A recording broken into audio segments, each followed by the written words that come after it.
Star Fox Assault has both the strongest and weakest narrative components in the entire series.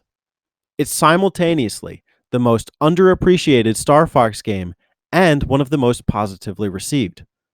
Most people would call that a hidden gem, but I'm not most people, and Assault's presence is well known, and the game is not without its faults. As much of a mixed bag as Assault is, I found that my opinions on it have strengthened with time, and much in the same vein as the mixed bag, some for the better and some for the worse. Join me today as I, your sworn brother, take a look at the fundamental aspects cementing the narrative of Star Fox Assault as one of the most distinct and noteworthy in the series.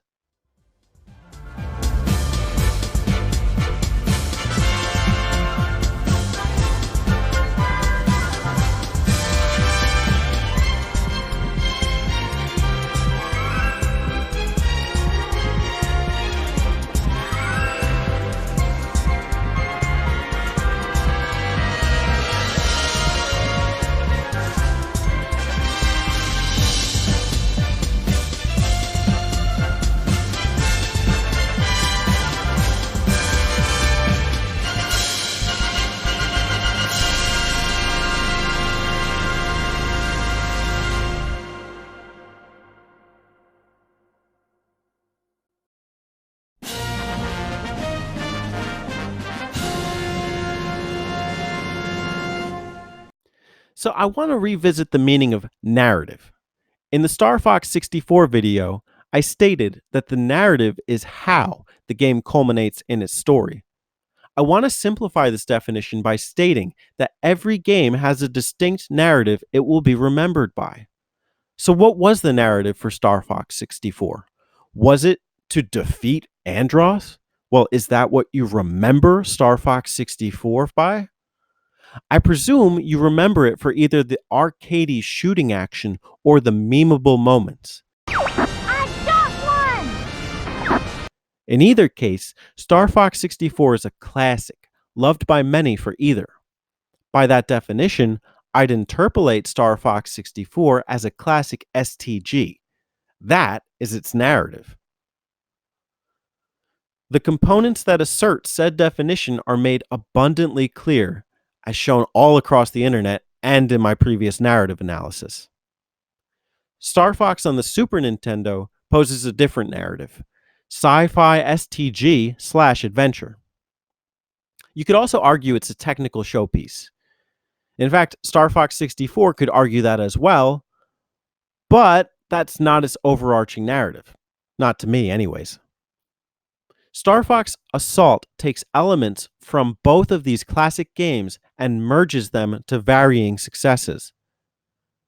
Overall, I interpolate Assault's narrative as a sci-fi action STG.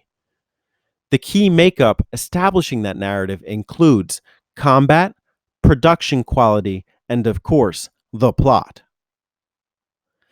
I will be going over each in timestamp sections of the video with an overall summary about the significance and effectiveness of the narrative at the end. If you find the length of the video daunting, I'd encourage you to watch the video in chunks, or at least choose the ones that you're most interested in watching and go from there. Star Fox Assault has many ambitions and does deliver on several of them, and that's really what makes it so interesting to look back at today. This will take us to our first segment and arguably the biggest deal breaker for a number of people. Star Fox Assault's combat. A return to form. Well, sort of.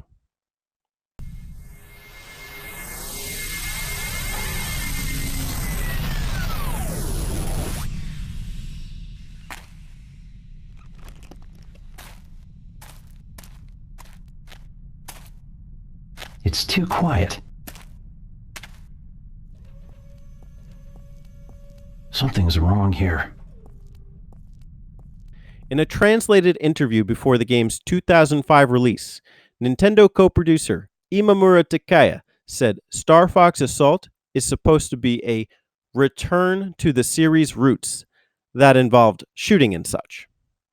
Well, he's right, in most respects. It's the Aperoids after all.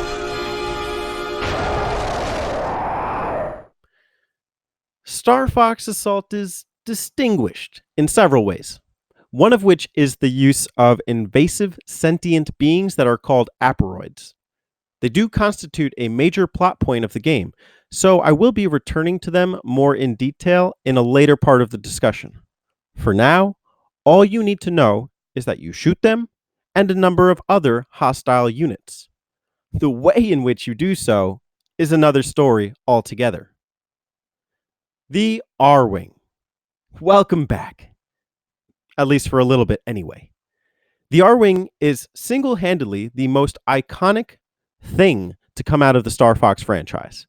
Heck, I love the one that came with my copy of Starlink on the Nintendo Switch. The R-Wing is typical Lilat fighter fare, and the reason that the first two games are so beloved to this day. Piloting an R-Wing is just magical. On rails, R-Wings fly en route from an A to B trajectory, with options to speed up, slow down, and do somersaults, allowing players to focus on the shooting. The on-rails R-Wing segment is really one of the biggest advents for the series, and remains engaging and fun to this day. The entire first stage of Star Fox Assault is on rails and plays beautifully start to finish, even culminating in a relatively challenging boss battle. And the same goes for the game's finale. 3 of the game's 10 missions involve on-rails R-Wing segments.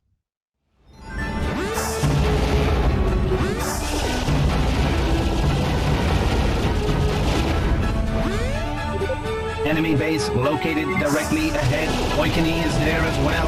All right, this time we take that egg down. All range mode appears later in the game around Chapter 3 in a bout with Starwolf. I've never liked these segments quite as much as the on-rails ones, but they don't totally dominate the narrative here. Part of what makes these sections clunky in Star Fox Assault is that the R-Wings not only look but feel oversized by comparison to the environments and hazards in each level. I want you to do a little comparison for yourself. This is the Landmaster in Mission 2, Katina. Now this is an R-Wing in Mission 8, the Aperoid Homeworld Base. I'm not sure what the deal is, but I feel like I'm swatting at flies when piloting an R-Wing in all range mode. The Starwolf battle is a particularly heinous offender. All range mode is not a perfect system, but it does work well enough at establishing the air combat credentials for the team. All range mode R-Wing segments occur in 5 of the game's 10 missions and are mandated for 3 of them. What do you think I am?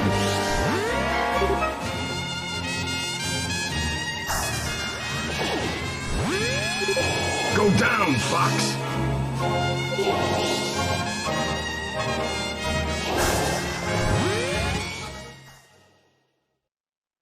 Surprisingly, there is a third way that the R-Wing is implemented, this time on board the wing itself.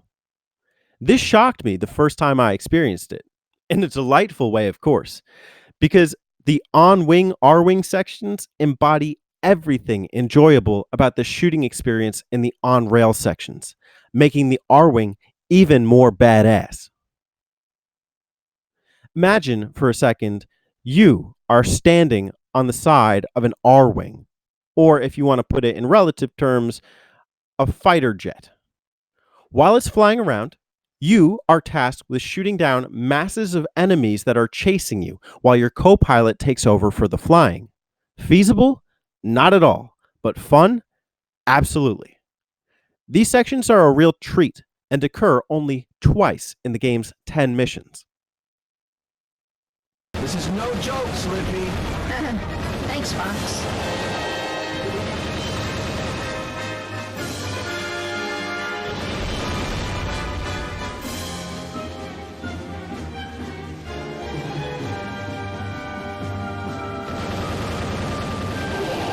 What? Is it bird season all of a sudden?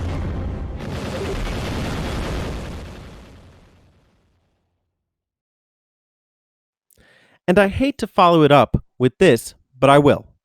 The Landmaster. Wow, this is not as fun as I remember it. I said I loved the Landmaster in Star Fox 64. I said it castrates the player in a fun and engaging way. When I pilot the Landmaster in Star Fox Assault, I feel more like I'm piloting the Blue Marine, not something I want to be reminded of. The thing about the Landmaster in 64 was that it was gimped compared to the R-Wing, but it was reliable and responsive. The Landmaster in Assault has power, but its mobility sucks. One challenge to operating the Landmaster is that the player is not supposed to turn their vehicle's wheel and reticle together. Half the time you do that, the vehicle just craps out. It stops moving and needs to take a moment to reorient or recalibrate altogether. I can't tell you how many times I had trouble maneuvering the unit in the heat of combat.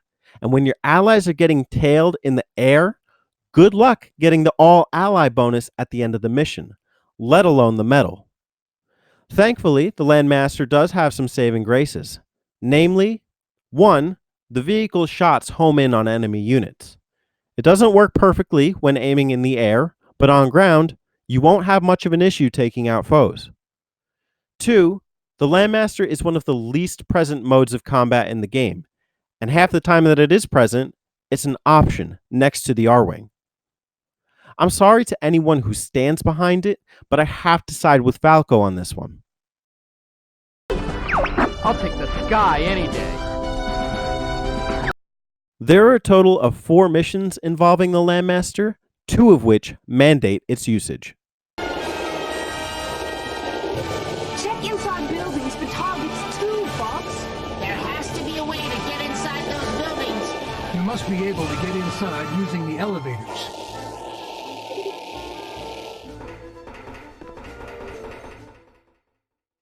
Perhaps the biggest divider in the room is the on-foot segments.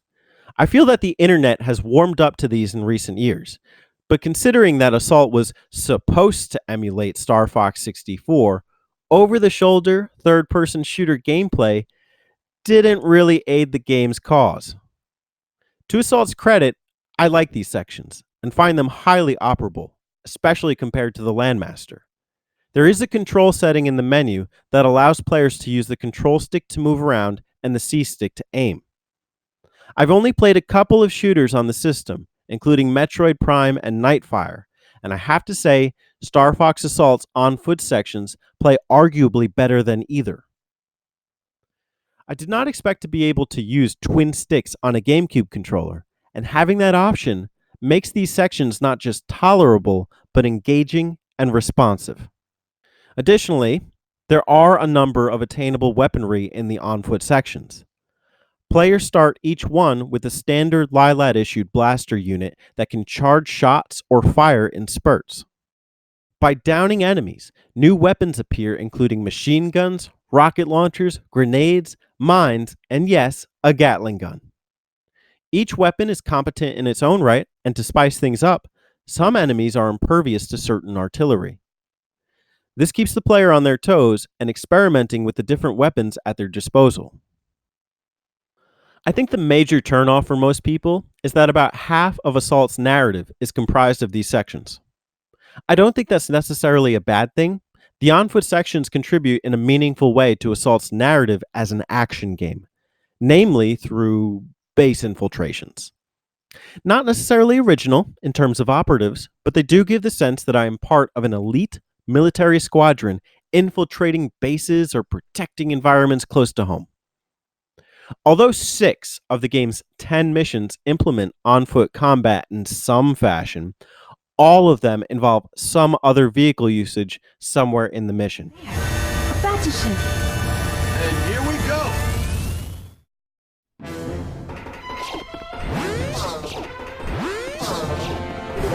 Mind the gauge in the upper left part of the screen. The gauge shows enemy presence around the hideout. Destroy the targets before the gauge gets full. So that was a combat/control rundown of the game, but how do these contribute to the narrative in meaningful ways? Well, much like the game itself, the combat is mixed with hits and misses. When it engages the player, the combat is fun and enticing.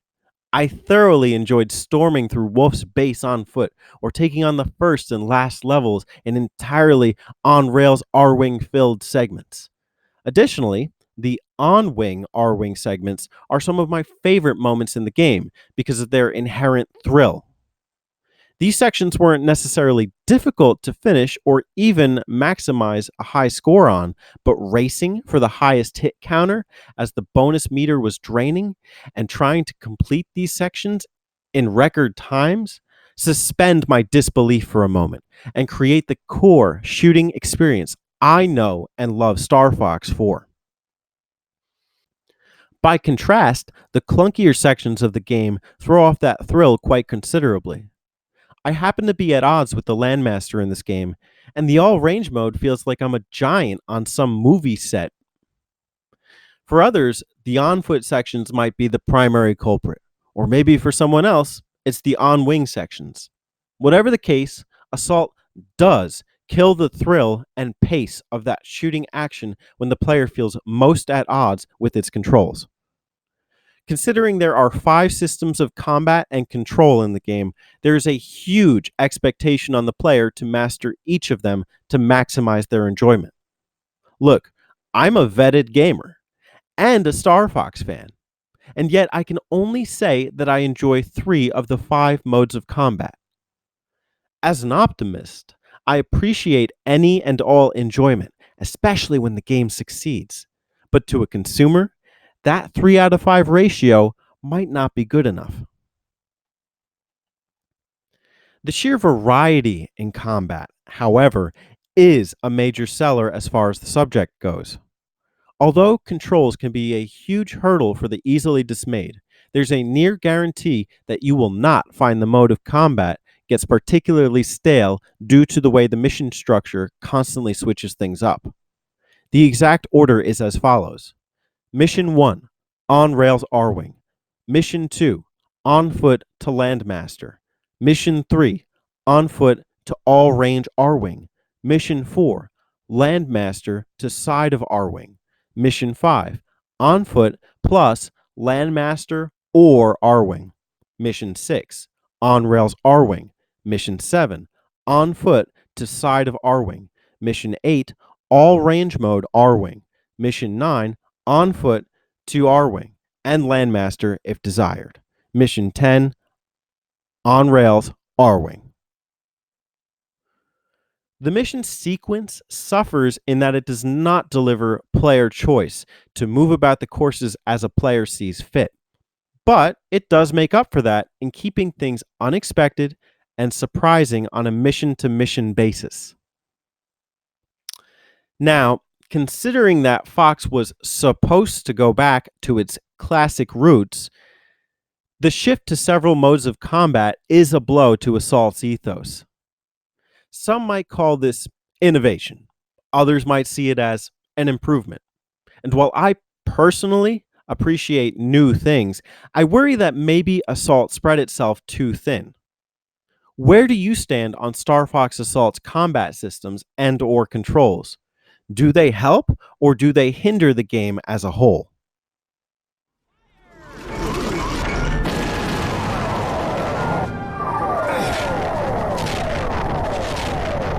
Stinking ape! We underestimated the strength of his reserves. Detecting gate transmission outside the combat sector.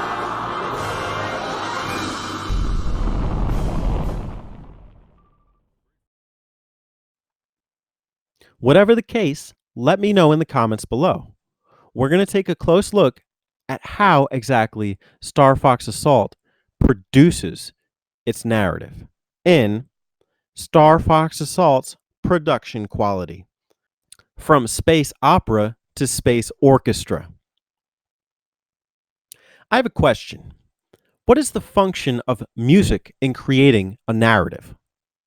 Some might say that music supplements the ongoing action. But I would also argue that music creates narratives entirely on its own merits. Take, for instance, a simple scene of me making coffee and drinking it. Not such a high stakes endeavor. In fact, there's nothing dramatic about this.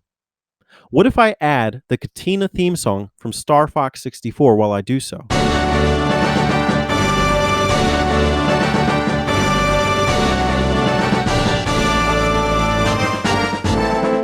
Does this enhance or change the act of making and drinking coffee in any way? Now let's play the Katina theme song while Fox and team roll out to the corresponding course in Star Fox 64.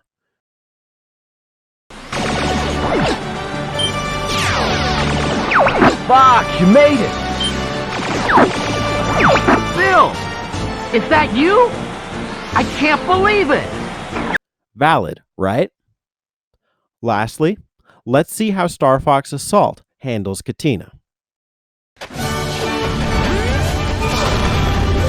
Fox, first get rid of the asteroids in your path. The longer you charge your shot, the stronger it becomes.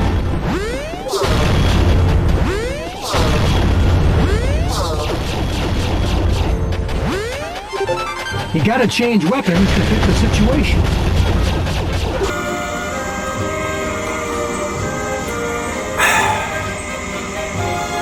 Now that's how you make a cup of coffee. This is pretty impressive, especially considering it's the second level in the game. The purpose of the OST in Assault is to create a high-stakes, militaristic atmosphere. To do so, Star Fox Assault boasts an array of fully orchestrated songs, many of which are remade from Star Fox 64's OST. Every video I see on the subject of Star Fox Assault mentions the quality of the music in some regard. Here are two examples. Now I'm just too distracted by the gorgeous soundtrack. It's the first thing to greet you when you boot the game up, and it alone sets the stage for Star Fox's next space adventure. They got a full-out orchestra for this, giving us epic renditions of previous Star Fox themes, mostly from 64, and original compositions that feel right at home when you're blasting enemies out of the sky or orbit. Next up is a revisit to Saria, formerly known as Dinosaur Planet. At first I thought to myself, oh god, please don't make me revisit this place. But as soon as I loaded in, the music caught my attention.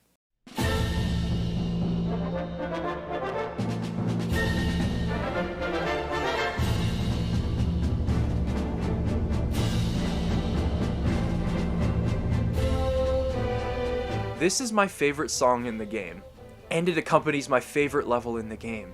I was dumbfounded.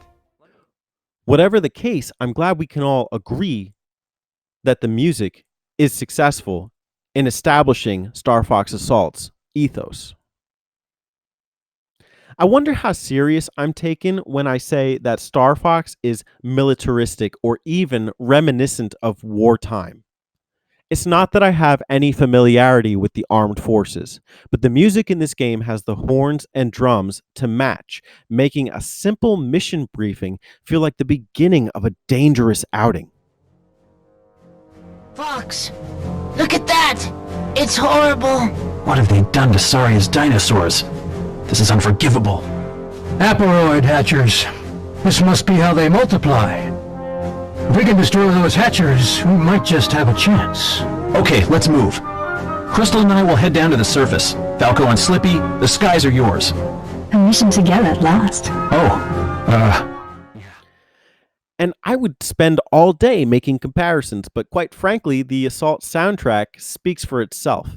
It's intricate and laden with a string of emotions, more so than the soundtrack to even wartime movies. In fact, several of the tracks even veer towards the sci-fi roots of the series. Rather than describing the OST to a pulp, I'll let you enjoy snippets from what I consider some of the game's finest songs.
When all is done and said, the soundtrack to Star Fox Assault is robust and exudes high production quality, far more so than its predecessor. Of course, one might prefer the soundtrack to Star Fox 64, but the quality of the soundtrack to Assault is simply of a higher caliber. And while I usually think back to the first game as a technical showpiece, I'm beginning to understand that every game in the series is responsible for showing off what the console is capable of. And here, Assault is no exception, especially on the musical front. Allow me to introduce myself. I am Panther, and all who see my robes meet death. The first Star Fox game proudly boasted 3D textures with computer-style graphics. Star Fox 64 boasted full-voice dialogue and gorgeous polygon textures only capable on the Nintendo 64. Star Fox Assault boasts a far more cinematic experience in almost every way imaginable. Almost. The soundtrack is far more compelling.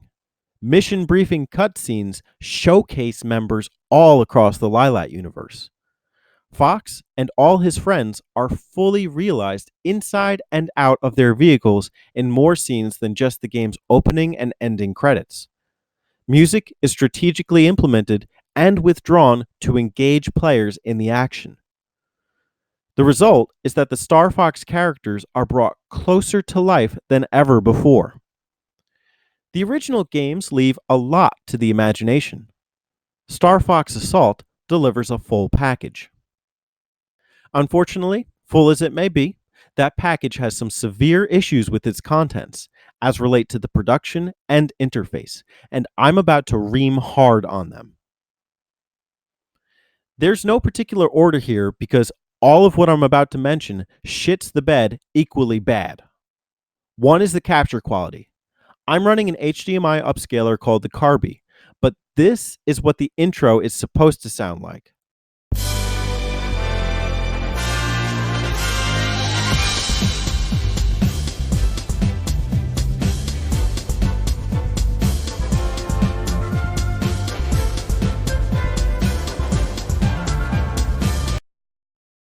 And this is what it sounds like post-capture.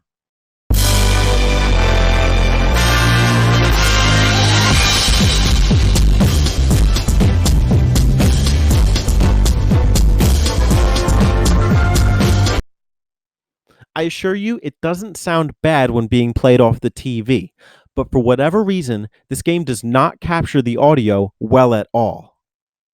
I also have successfully captured GameCube game audio with the Carby prior, so I don't understand why Assault suffers so much in this regard.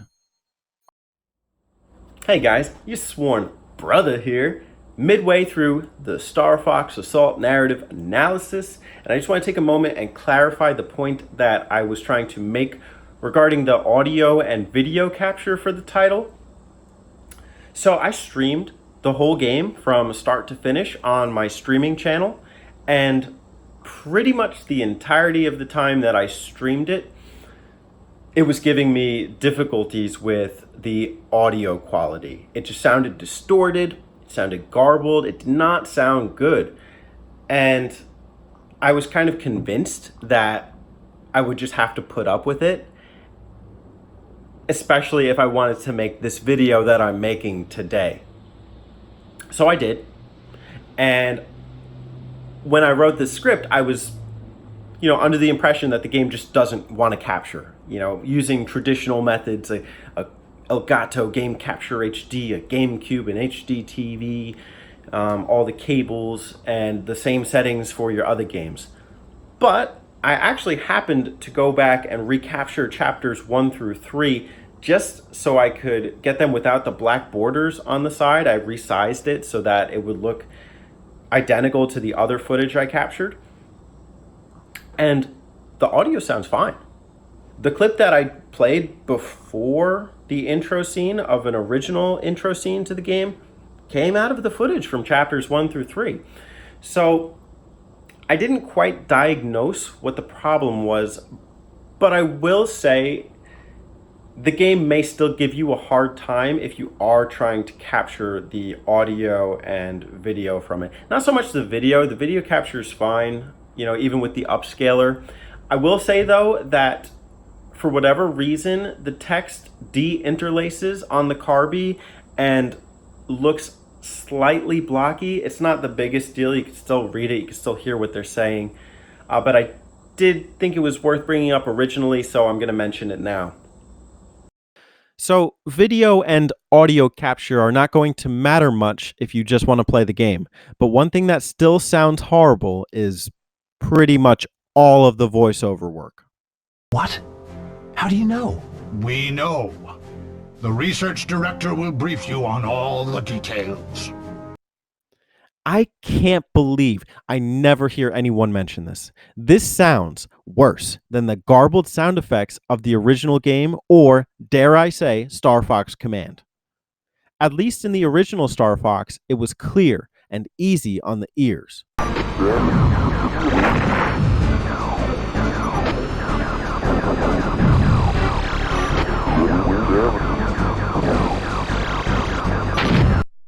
I think I understand what's going on here. The developers probably wanted to create a reverb or something similar because Fox is in space. Instead of creating that atmosphere, though, it detracts from it. I don't think, wow, I'm in the ship with Team Fox. I think, wow, why am I in a fish tank with Team Fox? Fox, look at that! It's horrible! What have they done to Saria's dinosaurs? This is unforgivable. And to think matters couldn't get any worse, they do. If you came off of Star Fox 64 looking for classic, memorable dialogue, Assault doesn't hold a candle. Do a barrel roll! Roll to deflect its attack! Now look, you can play the verisimilitude card, arguing that Star Fox 64's dialogue is not realistic and much too exaggerated.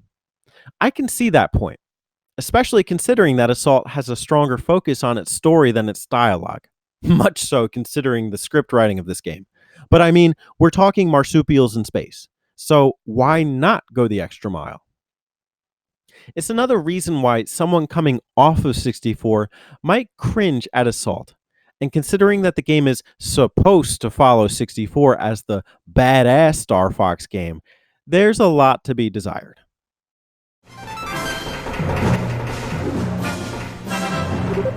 There are more lurking about near the radar jammers. If we don't take them all out, we can't... Ah! That's a radar jammer! Yes! Keep up the good work, Fox. Use a sniper rifle for far-off enemies. Fox, you can likely get a bead on it from the surface. Watch out for enemies behind you too, Fox. We should get radar back once the jammers are taken out. If they blocked our radar, it means they're getting wiser.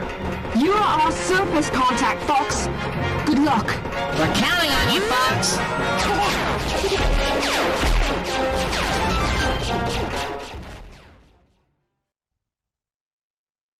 So where does that leave Star Fox Assault in terms of its production quality? What do you think? I think it's an incredibly mixed bag. It's probably one of the more technically impressive games on the GameCube, but it's also technically unimpressive on several fronts. There's a beautifully orchestrated score for the entirety of the game. Fox and friends come to life inside and out of the ship. At the same time, they're denied the right to sound as good as possible due to a half-assed script and half-garbled voiceovers. What kind of narrative does that create? Yes, it's a beautiful space military outing, in some respects more powerful than either of the previous games. And yet, much like the previous games, one that is not fully realized. Fortunately for Assault, it does realize its potential in what I harped on 64 for: plot and story. So let's take a look and afford the game some well-earned praise. So you two can come back on your honeymoon. What are you, nuts? We're not yet, Not yet. I I mean, this isn't a conversation for children. You said you weren't gonna treat me like a kid anymore. Then stop acting like one. You're just mad because you don't want to talk about it. All right, that's enough, boys. Star Fox Assault's plot. Down the foxhole. Way down the foxhole. By far the deepest in terms of overall plot yet, Star Fox Assault re-envisions the potential of Star Fox to have a story. You've kept us busy, but now your end is at hand. No quarter! Show these dogs we mean business! All ships, battle formation V. Break through the center. The Cornerian fleet has broken through our front lines. They're everywhere. Think you're tough, eh? In that case, it's secret weapon time! Stealth Squadron, open fire! I think the character artwork on the front cover best establishes the fact that Fox is a war-hardened fighter. He's holding a weapon without remorse and smirking at that. Is this game rated teen? I'm simultaneously not surprised and surprised. I mean, Call of Duty games and the like are rated M for mature, but I and many other kids played and continue to play them. By that token, why shouldn't Fox be allowed to be edgier? Assault actually works wonders at establishing that Nintendo IPs don't have to be targeted towards kids. Whether that hurt the sales is another story, but I appreciate Fox for coming in on the GameCube as a stand-up Fox for the overall Nintendo gamer ethos. So, how dark is this plot really? Well, you might be surprised. I'm about to run through a synopsis of every mission in the game, so if you want to avoid any major spoilers, I suggest you either pause the video and play the game for yourself, or skip to my final thoughts on the title. You ready? Alright. Mission 1. Fortuna. Invade Fortuna from space, chasing Andrew Oikani into the planet where you fight him and watch him get killed mid-fight by an aperoid. I am the one and only true heir to the great Emperor Enron! The new Emperor! Andrew Oikani! Uncle Enron! What? Reinforcements? That doesn't look friendly. Such strange thought patterns. No, it can't be. Aperoid. Aperoid? Killed. Like full-on blast to the dome. Crystal's ship also gets shot down. Aperoids invade. Next mission. Mission 2. Katina. Chase the distress signal from aperoids to the planet. Take out the aperoid bases on foot and with the landmaster. Proceed to fight a massive aperoid leader that makes your landmaster feel like a land miner. Pigma appears and runs off with the leader's core memory. Long time no see, Fox. Next mission. Mission 3. Sargosso. Chase Pigma back to Wolf O'Donnell's hideout in Sargosso. Take out some target gateways to prevent more ruffians from skinning Fox and his crew. Take the battle outside the base to fight Team Wolf in all range mode. You fools. What are you idiots up to now? Boss, you're here! That you, Wolf? You're on my turf now. Watch your step, Fox. Pigma is nowhere to be found. Next mission. Mission 4. Ficina. Chase Pigma to the snowy area of Ficina. Restore the climate control center. Hop on Falco's R-Wing and fire the plasma gun at chasing droids infected by aperoids. Unstoppable! Way to go! I finished the R-Wing transfer preparations. Okay, I'm heading in your direction.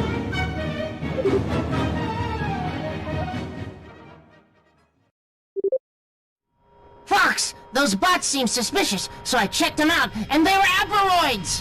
Fight the huge engineering machine as it sputters asteroids at you and before it explodes the planet. Yikes. Mission 5. Asteroid Belt. Retrieve the core memory back from Pigma, except his whole ship is infected. Hold it, Fox! Look! Pigma's ship? Fox! Pigma!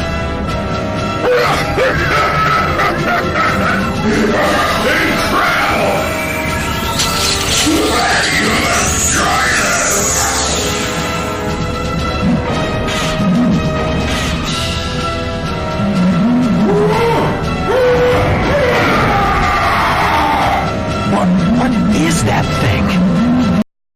Fight a massive satellite that stretches Pigma's body out to massive proportions. Oof. Sorry, Pigma. Next mission. Mission 6. Soria. Save the dinosaurs. Simple mission. Destroy a couple asteroid bases. Reunite with Crystal on a dinosaur. Right? Well, I'm going with you. Look, not all missions can be perfect. Next mission. Mission 7. Corneria. Asteroids appear in an armada. Corneria was decimated. Fleet was decimated. No! How could this happen? While we were busy, they... The one silver lining is that you are all okay. You're our last hope, Star Fox. What else is new? Pepper's radar is jammed. Destroy the radar jammers. Get to the R-Wing. Boom! Asteroids destroy your ship. Guess I let my guard down. You're a pitiful sight, pup. Wolfen? Wolf! Ah! Yeah! Wolf! What are you doing here? Wolf comes to the rescue. Hop on Wolf's R-Wing. Take out asteroid laser turrets. Boss time. Wait. Pepper? His R-Wing turns into a contaminated mech. Destroy your general before he destroys you. He explodes in magnificent fashion, but not before Peppy swoops in from above, saving him in the blink of an eye. General Pepper! Peppy!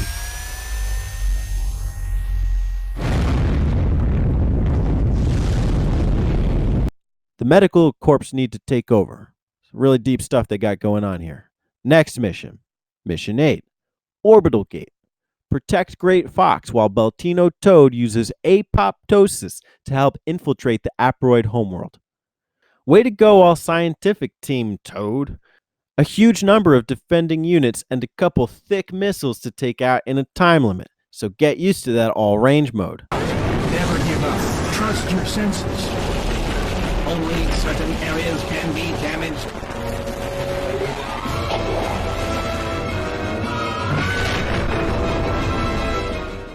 Next mission. Mission 9. Asteroid Homeworld. The asteroid world has been breached. Take out the shield generators and a host of asteroids to go with it. Then, take to the skies and fly down below the base and take out 6 hatchers. Long mission, but strong in the way of challenge and level awareness. A nice welcoming into Mission 10. The final battle.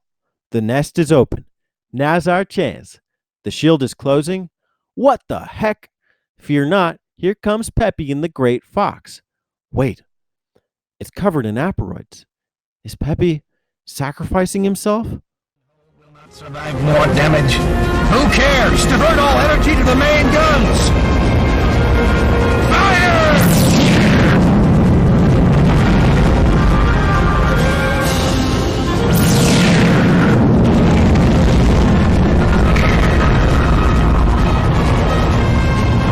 Capacity exceeded. Too bad. We're going out in style. Peppy, you can't die. Back off, all of you. Peppy, you mustn't. Yes, this is my duty. And now you must fulfill your duty as well, Fox. Peppy! Don't do it, Peppy! What are you doing, crazy old fool?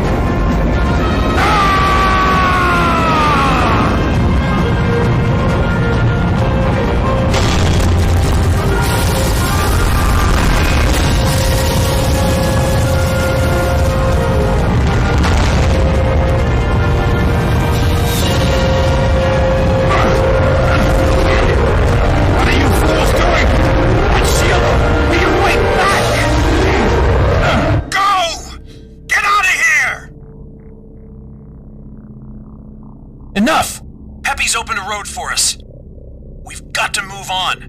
Without him! Just so we can destroy the threat? The game is making quite a statement here. For now, we have a Queen Aperoid to destroy. Let's do it for Peppy. What's that? We're being tailed? Starwolf, but they're on our side. Follow the tunnels and each member of the corresponding teams through the most dangerous units and environmental hazards yet to reach the destination. The Queen is encased in a beehive of sorts and taunts Fox with the voices of his deceased acquaintances. The Queen. Fox. Huh? Fox, don't be a fool. Stop all this nonsense. Pigma? You swine, but you're supposed to be dead. Star Fox team, accept defeat. General Pepper? Give in. This is not sacrifice. It is evolution. Once Fox overcomes the brainwashing effects, he works hard to penetrate the exterior. Once the weak point is damaged enough, it tries to get away, but Fox tails the Aperoid Queen and endures its trials and tribulations.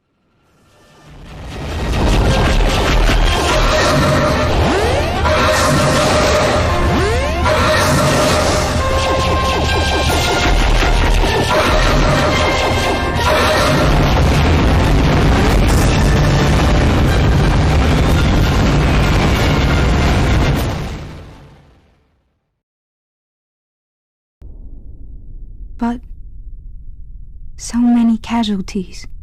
Peppy, Wolf's team. So many noble sacrifices. Oh, and Peppy's all right. And maybe even everyone else that suffered a casualty. Like Pigma, Pepper, Andrew. Sure. Why not? End of game. So I read a book with a similar plot, Invasion of the Body Snatchers. In the book, aliens invade and take over humans as hosts at large, but it's difficult to distinguish the humans from the invaders. A short story in Philip K. Dick's Electric Dreams by the name of The Father Thing adapts this premise as well, where some local suburb kids notice members of their town have been taken over by parasitic beings, including the narrator's own father, so they have to take matters into their own hands. The question then is, how well does Star Fox Assault adapt the premise of invasive parasitic hosts to its own universe? Quite well, actually. To me, one of the keys to a successful adaptation is when the source material isn't ripped off entirely. In Assault's case, I don't see a direct semblance to either of the aforementioned stories, regardless of how famous they might be. The Aperoids make no effort to conceal their presence when they take over their hosts, machines, pilots, etc. As a result, there's no question of who the enemy is. At the same time, the threat is always lurking and has the potential to cause some serious catastrophe to the Lilat system as a whole. Additionally, there's something dark and sinister when an Aperoid takes over its host. Look no further than when Pigma first starts fighting off and becoming aware of his own infection.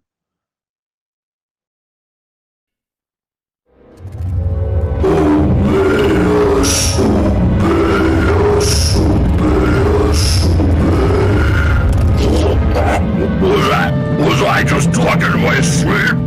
No, I won't turn a profit by obeying them. I obey. In many regards, I would argue that the Aperoids accomplish telekinesis far better than Andros was ever supposed to have done. The Aperoids also don't stop at taking over your rivals and host planets. They directly affect and threaten members of your team, specifically Peppy and Pepper. When Pepper was first displayed as the enemy in Mission 7, Corneria, I was shocked. It's not that this was beyond the realm of possibility in sci-fi. It's that it was beyond the realm of possibility in Star Fox. The threat is so bad that Fox teams up with his arch rival twice in 10 missions. You could argue that's a generic rival team-up, but in the context of the Assault narrative, It solidifies the threat of the Aperoid. That's the way to do it. Give it your all. I guess there's no way around it.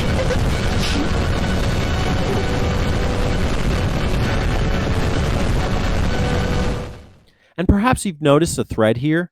The majority of the missions culminate in some epic encounter with an Aperoid-infused weapon or enemy leader. The Aperoid leader from Katina, epic. Pigma Face Satellite, also epic. The final boss, so epic. The entire sequence leading up to that boss is one of the finest sections of the game, and the Aperoid Queen matches the difficulty through 3 unique phases. Now quick, think back to Star Fox 64. Which bosses do you remember? I'm not going to name them off, but where 64 mostly fell short in terms of creating memorable boss encounters, Assault picks up the pace tenfold. Pigma does Spyborg's job way better than Spyborg ever did.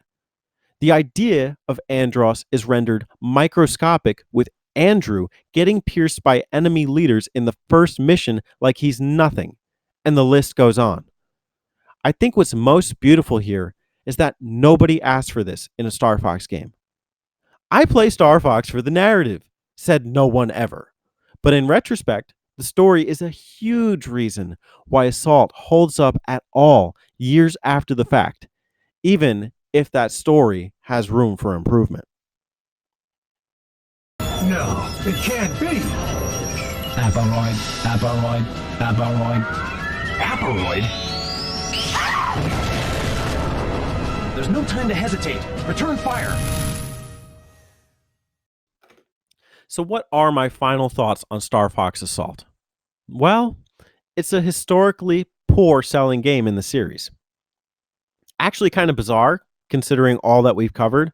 I think in most respects, it is an improvement over Star Fox 64. The experience is far more consistent from start to finish.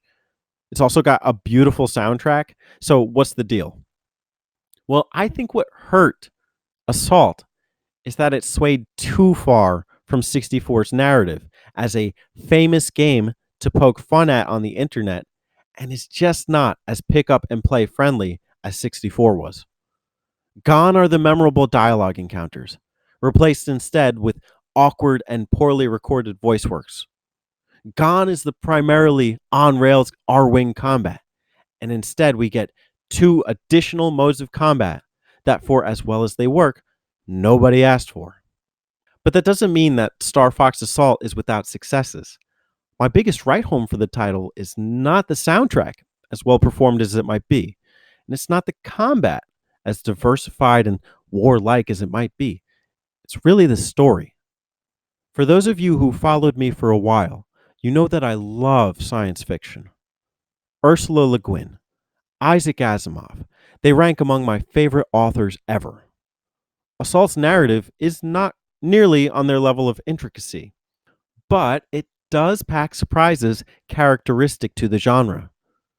It's not as effective as one of their novels because it does play it safe when all is done and said, but a lot happens in the course of 10 missions that give a framework from which to better understand the characters and environments of the Lylat system. I don't have all the pieces in front of me, so I can't be the authority on why Star Fox Assault is a commercial failure. But I can say that some of its so-called failures are mistakes, while others are simply misunderstandings. At the end of the day, no matter how much the developers wanted it to be, Assault and 64 have different narratives. And at the time it was relevant, Assault's narrative was not one that most consumers wanted. To this day, Nintendo still doesn't understand the Star Fox narrative that people want. They wasted their time even making one on the Wii U, regardless of the fact that it's one of very few games to justify the console's existence post-mortem. And much like Star Fox Zero, Star Fox Assault is one of the most brilliant games to experience on its respective console. I'm really shocked at how beautiful and well orchestrated the game is overall, and the arcade action, while demanding as far as the learning curves go, is still there and intact. But beyond that, Star Fox Assault is just memorable. I haven't forgotten those moments, blasting those damned Aperoids and Aperoid bases in the on-foot missions. I haven't forgotten those moments fighting battles with cutthroat enemies in the forms of team members, rivals, and in missions alongside your rivals. And I most certainly have not forgotten the narrative of Star Fox Assault.